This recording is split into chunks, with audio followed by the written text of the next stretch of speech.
But like, and tell me what that was like, right? And I kind of start everyone off there because there might be someone listening that maybe has a similar background, maybe, right? And hearing that someone else came from that background and was successful in this field, is maybe that one little trigger for them that says, "Oh, if they did it, maybe I can do it too," right? So what's your story with that? No, absolutely. And I love kind of your preface there of like getting additional people into the field that are maybe not traditionally into computers or IT or any of that nerdy stuff, right? Like I go way back, and the field really does need a little bit of diversity of who we're bringing in kind of outside of just security people and traditional IT. We still need those people, but at the same time, like people with a background in business and understanding in psychology, real deep understanding in people skills and project management. All those pieces are fundamentally missing aspects that make some really great, security practitioners, whether that's offense, whether that's defense, wherever you're going. Each one of those brings a very diverse and different outlook on how we view technology and how we solve people problems, technology problems, all those things. So my background kind of goes way back to in early 90s, back when security wasn't really a thing, pen testing wasn't a thing. There was some government agencies, some larger corporations doing, we didn't even call it, I mean, military called some of that red teaming, but prior to that we were just doing security. It was for curiosity, for fun. So I was doing phone freaking way back in the day, early middle school days, and my motivation was very different than most people's getting into this. Yeah, there was some curiosity, and I was just very interested in making things, do things I wanted, but my motivation was to call girls. We'll be real. I wanted to be able to call girls for free, and payphones were a thing. We didn't have cell phones. We didn't have a lot of the technology we have today for easy communication. And payphones were expensive. That landlines took minutes, and my family was not very well off. We were very poor, so I grew up in a rural community. Didn't have a ton of technology. So learned how to do phone freaking by getting on a computer that my family's business, my grandparents owned a print shop, and they had one computer with dial-up, and I found BBS forums and printed off all the things I could find, and did a lot of reading and learned how to break systems and do things that systems weren't intended to do, which I really did like. Wasn't intended to do this, but we could make it do it. You follow that through all the way up until high school, and definitely got caught in high school doing some things. And luckily, I had a great system administrator there my early freshman year, and he took a risk and put me on a team of three that managed the high school network for 4 years. We're talking, thousands of computers, servers. We were doing a big transition, Novell NetWare, the Windows domain, dual boot stuff.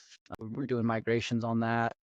Going from token ring to Ethernet, so running wires, building computers, all that, all the way through high school. I was running pretty much all that by myself by the time I was a senior, and running a successful computer company while doing that in high school, and playing sports and stuff. So the hacking stuff just kind of naturally went with that. We went through the Melissa virus, the I Love You virus, all of the viruses, and I was kind of still dabbling in the underground. So I had all my handles and had communicating with all of the other people, playing with back orifice and sub 7 while trying to maintain the infrastructure side. So I was doing both blue and red or black back in the day, and that kind of led up into a career where I tried a little bit of college. They didn't really have, they had some traditional security stuff back then, but it wasn't really the offensive or pen testing that we have today. So I got an associate's, but took a little while to get through that because it was just boring, and I was teaching everybody with the stuff that we were supposed to be learning. So it was just not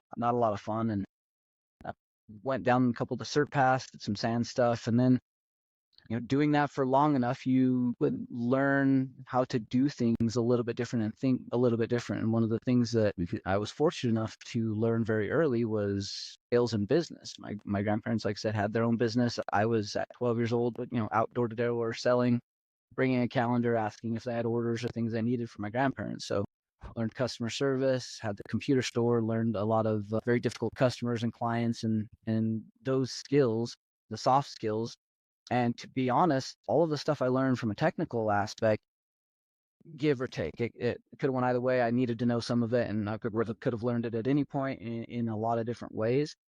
And I think running your own network, running your own computer store, all those things from a technical aspect were very important and laid the foundation of being good at the offensive and hacking world. But to be honest, my career's done so well, and I've been very successful at what I do because I've learned business. I understand how to speak business language. I understand all of the terms and what businesses need to be successful, and being able to articulate that up the chain and down the chain for both technical people and management so that they understand what we're trying to accomplish, and I'm able to provide the value. And I think that's the thing that people really need to not keep in mind as they're looking or not thinking about security as a role. Like, we really need people that have the ability to articulate, translate, and interface the technical aspects into other languages and other understandings that are not just technical. Technical people are not always great at project management. They're not always great at understanding business ROI and the difficulties of politics or interpersonal conflicts. They're not always great at the emotional intelligence side. We're very logical people.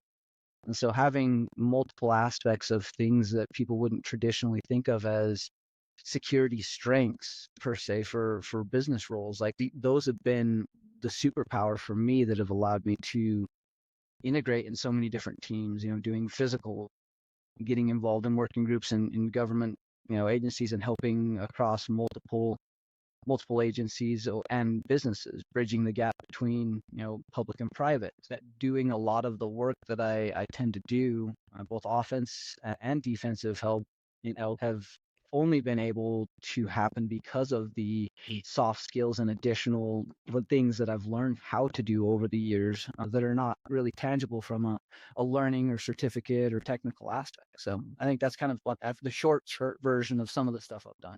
And that's something that, I mean, 98% of technology people don't even know how to do. And on this podcast, I always talk about how to really like set yourself apart, right? Because that's how you actually make progress. That's how you actually, get paid, probably more than what you should, right? That's when you get a name for yourself and things like that, right? And so it's a fascinating way that you bring it up, right? Because I hear a lot of people just say a million different things, right? But the business side of it is probably the most crucial part that none of